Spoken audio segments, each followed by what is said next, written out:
How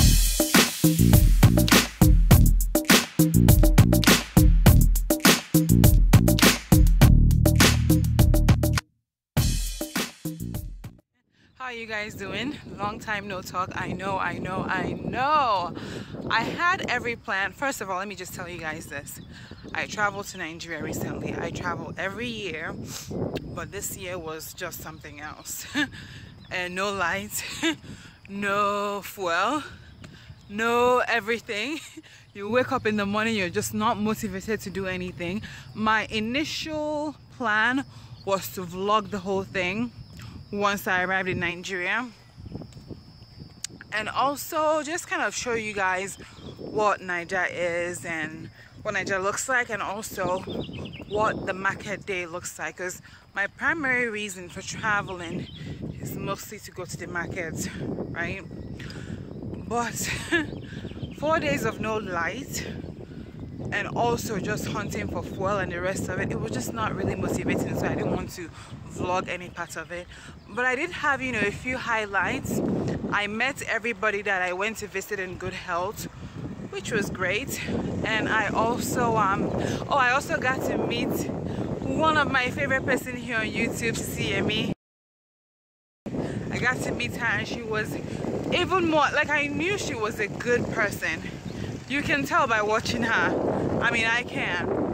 But she was even more amazing in person. I met her, I got to meet her husband. I got to meet Uncle Junior too. That was lovely. Oh, and I'll show you guys a clip, one of my highlight clips from Nigeria. I was just kind of videoing this guy on the road, and I thought that he actually motivated me that day. Disabled guy. He's paralyzed from waist down, but he has abilities in his upper body. But anyway, I'll put in the clip and show you guys what it looks like.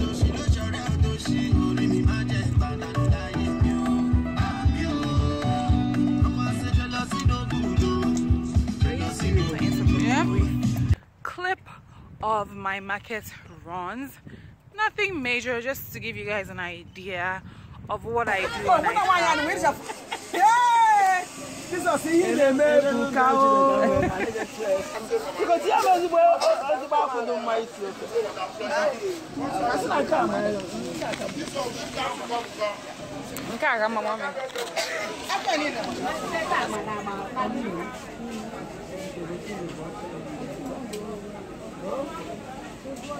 Like I said, I go to Nigeria every year, so it's not really brand new to me, okay?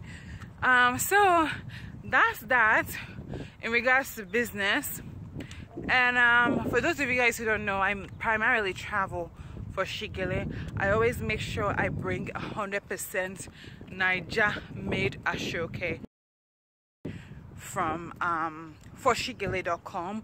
Those of you guys who know, I run the website, and I buy my gele, I buy my Aso-oke primarily from Nigeria. So that's the business I went to conduct. And then in regards to fitness, let's just say this, I didn't work out. I didn't work out because when you wake up in the morning and there's no light and sweat has finished you at night already, you wake up, all you want to do is just take a shower.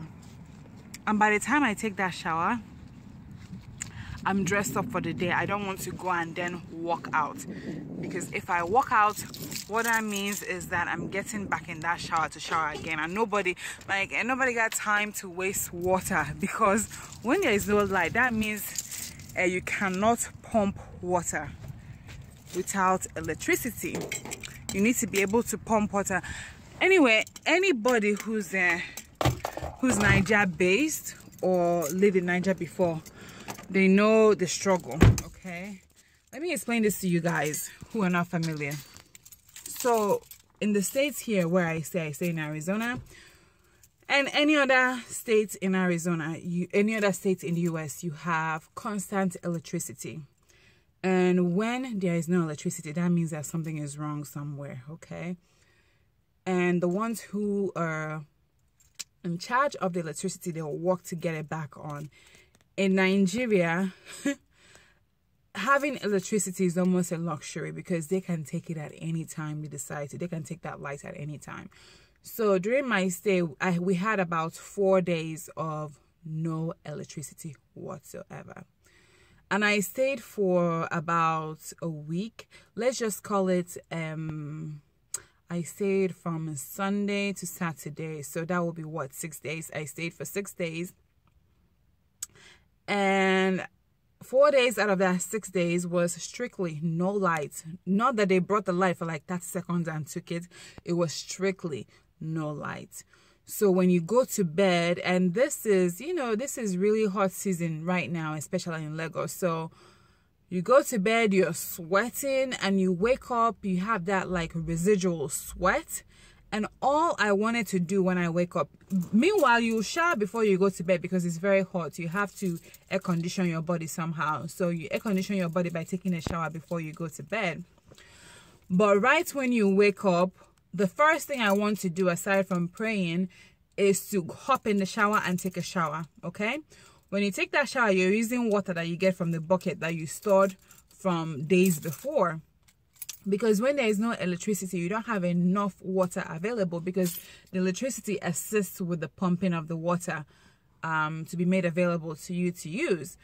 But if you don't have electricity, you don't really have much to pump. And most likely you cannot put on the generator, which is just something that helps power the building and give you somewhat like a mid-grade electricity that you can use and, you know, function throughout the day.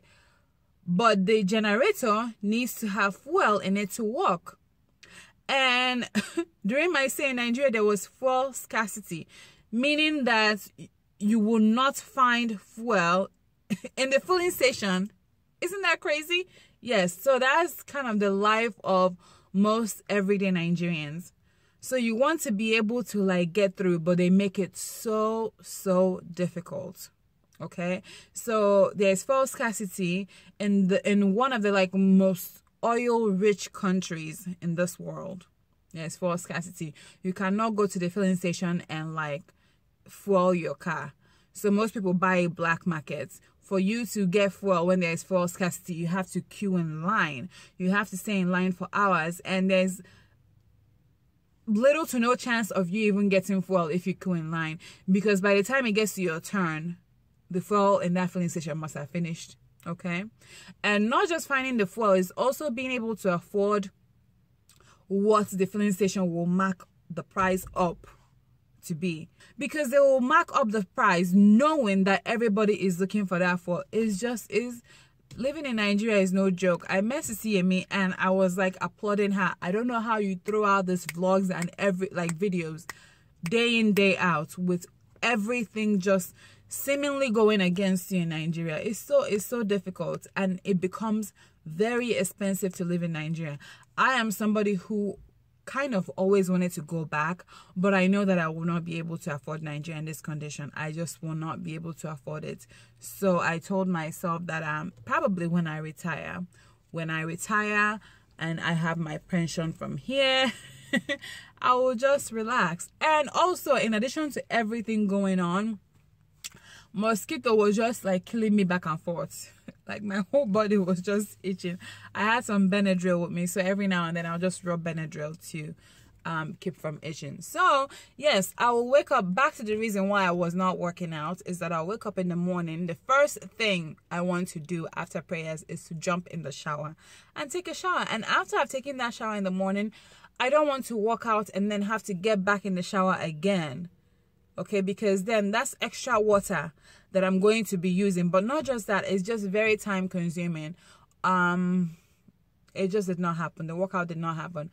I did eat rather well. All I was really craving is salads, because it kind of helps my system move. Okay, and there's this salad woman, that is very good in Balogun Market. She's right out there in the corner. She makes everything fresh. She mixes it in front of you. Her salad is 500 naira. She makes it very affordable, fresh salad. You have beans and everything. But you know, salad cream in Nigeria is not really salad cream. It's just like they want to bathe the salad in cream. You almost have to tell them to just, you don't have to add that much salad cream. I think I'm good. So I love her salad cream. If you're in Balogun Market, it's called, I believe, Salado.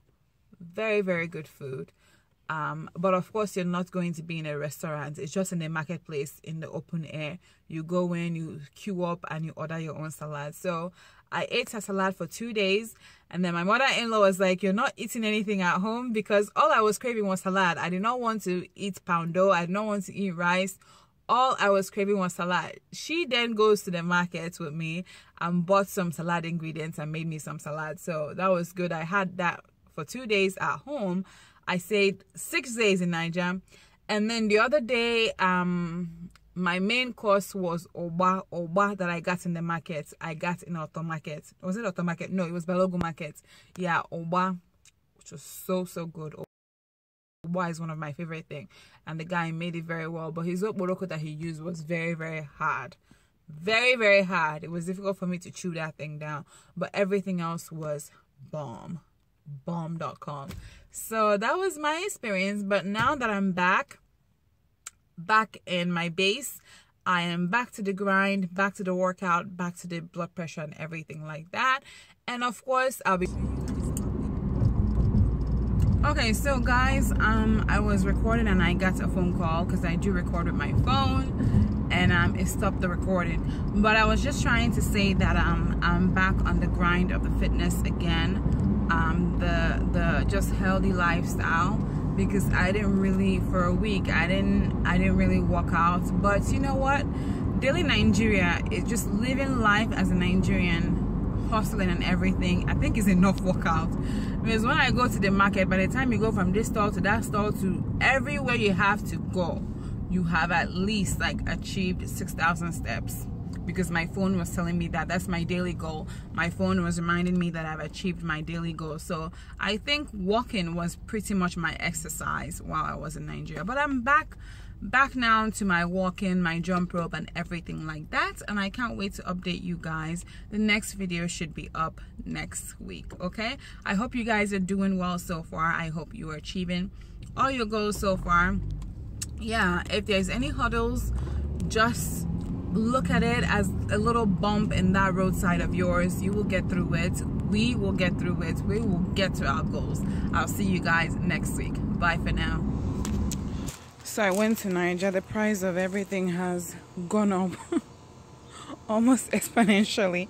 So I decided, it's time to start appreciating what I do have, which is my onugbo plants. I need to treat it a little bit better so I can start making ofe onugbo from these ones instead of relying on going to Naija every year and getting the dry onugbo leaf.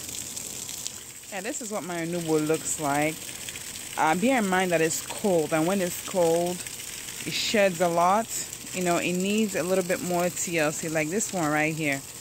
It needs a whole lot of TLC. So I come and water them, and when it's mature enough, you just pluck the leaf, wash it.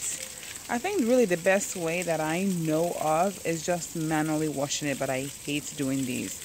I've heard of people washing their onugbo with pillowcase. They'll just put all the leaf in pillowcase and wash it that way. But I don't know about that. I haven't tried that. I had a friend. I told a friend about it, and she tried it, and she had her whole washer full of onugbo. So I say, I'm not trying that one. But let me see. I also heard of washing it with a food processor, with a dough blade, washing it that way. So that one is what I'm going to try. But if all else fails, I know you can always try washing it the manual way. That one I'm not looking forward to doing, but I might end up having to do it that way. Yeah, so that's what my onugbo plant looks like. So far, onugbo is what I'm doing right now because it's cold. Everything is killed by the cold weather, it seems like. But onugbo and my aloe vera, they always last the longest. This is my aloe vera plants. Let me show you guys. I'm sure you guys already know how medicinal aloe vera is. is actually blooming this cold season. Is actually sprouting more and more this cold season. You know, that tells you a whole lot about the plant itself. When everything else is dying, this one is blooming. This was given to me as a gift by a friend, and when I received this, it was very, very tiny, and now it has blossomed. So I have this, and I have the onubo plants. I have the onubo plants on both sides of my backyard. This is the other one. This one is very, very green compared to the other one. And then this dry sticks that you see there to the left side, that used to be my okra plants, but anyway, it's not worth watering that one. The one behind it is onubo. That's what I'm aiming for.